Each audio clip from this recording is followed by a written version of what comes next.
Corporate Social Responsibility atau CSR dalam perspektif Islam merupakan praktik bisnis yang memiliki tanggung jawab etis secara Islami. Artinya, perusahaan memasukkan norma-norma agama Islam dalam praktik bisnisnya. Tidak hanya sekedar kepatuhan hukum atau strategi bisnis saja, melainkan bagian dari ibadah dan amanah. Dalam Islam, kegiatan bisnis tidak hanya mengejar profit atau keuntungan saja, tetapi harus menjaga kemaslahatan atau maslahah, keadilan, dan keseimbangan antara kepentingan individu, masyarakat, dan lingkungan. Salah satu bentuk penerapan CSR adalah dengan menggunakan konsep triple bottom line. Triple bottom line adalah sebuah konsep yang menekankan keseimbangan antara aspek ekonomi, sosial, dan lingkungan agar perusahaan dapat beroperasi secara berkelanjutan.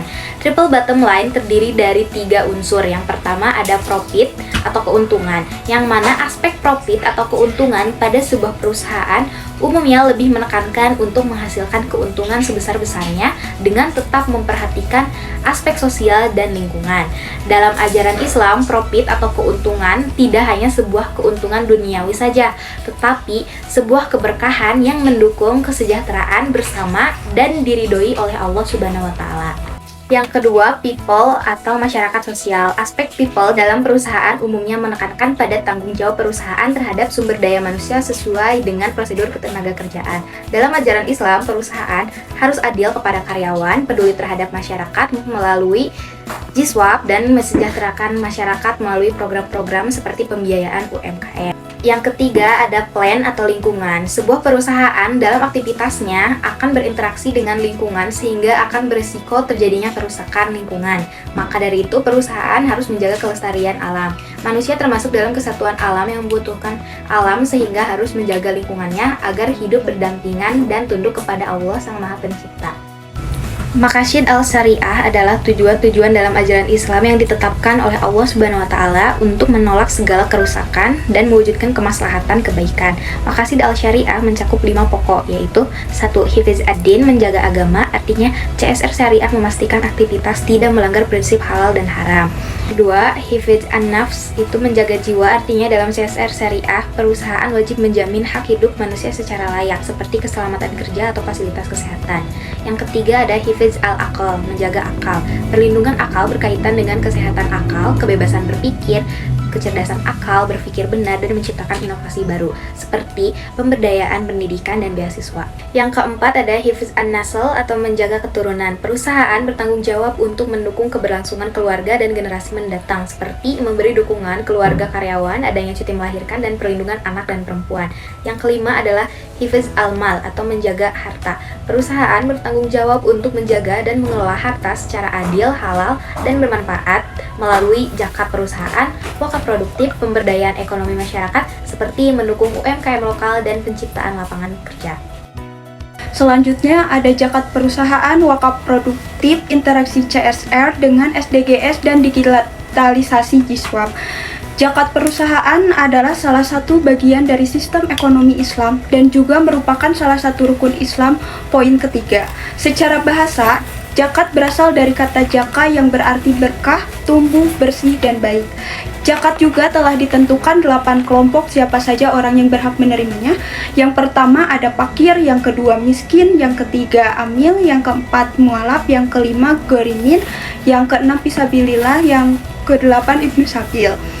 Berdasarkan jenisnya, harta yang wajib dijakati dibagi menjadi 2, yaitu zakat harta mal, misalnya emas, perak, binatang ternak, hasil pertanian, dan harta perniagaan. Yang kedua ada zakat jiwa, yaitu zakat yang dikeluarkan oleh setiap muslim di bulan Ramadan dan menjelang sholat Idul Fitri. Besarnya zakat yang harus dikeluarkan sama dengan emas dan perak, yakni 2,5% dari keseluruhan nilai barang serta uang yang dimiliki dan dibayarkan dalam bentuk uang. Yang kedua, wakaf produktif. Menurut fikih Islam, wakaf adalah hak pribadi yang ditransfer ke pemilikan umum atau lembaga agar manfaatnya dapat dinikmati masyarakat. Tujuan dari wakaf adalah sama seperti bersedekah, mencari sebanyak mungkin pahala. Contoh, wakaf yang biasanya umum dilakukan seperti wakaf masjid, wakaf properti, dan sebagainya. Seiring berjalannya waktu, pemahaman dan pemberdayaan tentang wakaf di kalangan umat muslim mengalami perubahan yang signifikan dan komprehensif yang bertujuan untuk mengembangkan ekonomi. Macam-macam wakaf produktif ada 2, yaitu wakaf uang dan wakaf saham.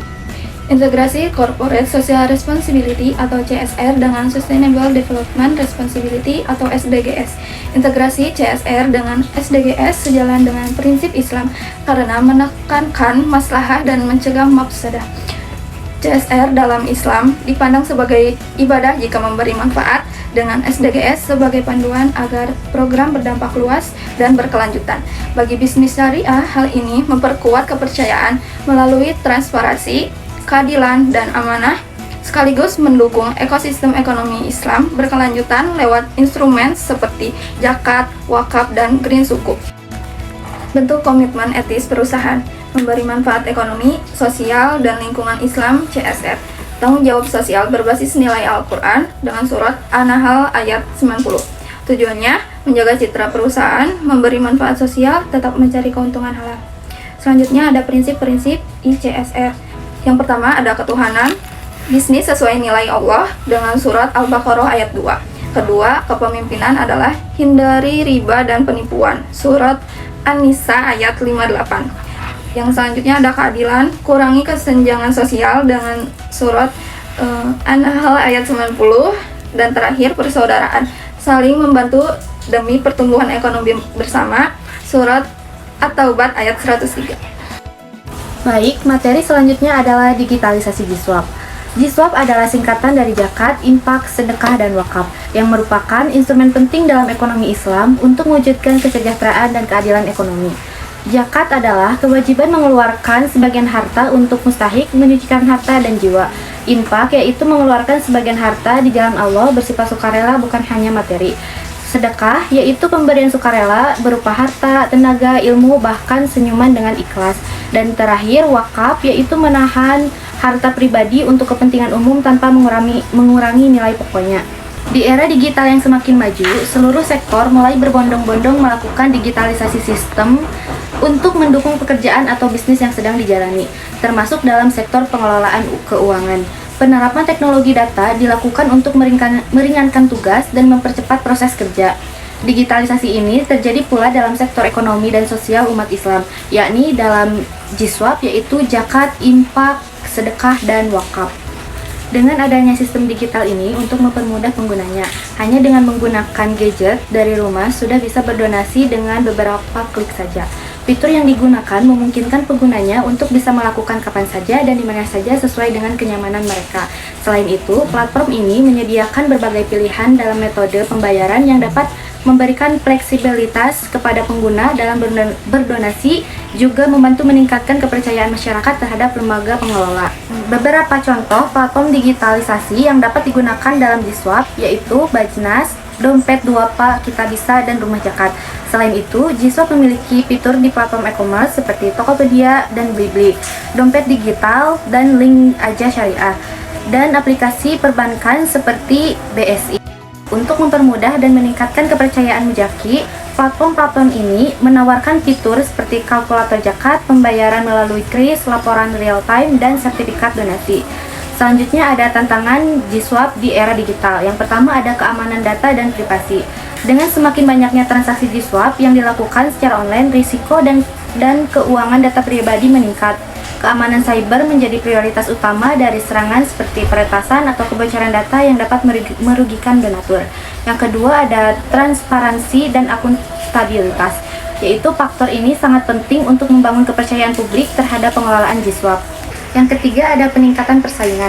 Persaingan ini dapat berdampak pada jumlah donasi yang diterima oleh masing-masing lembaga, harus mampu bersaing dengan cara yang inovatif.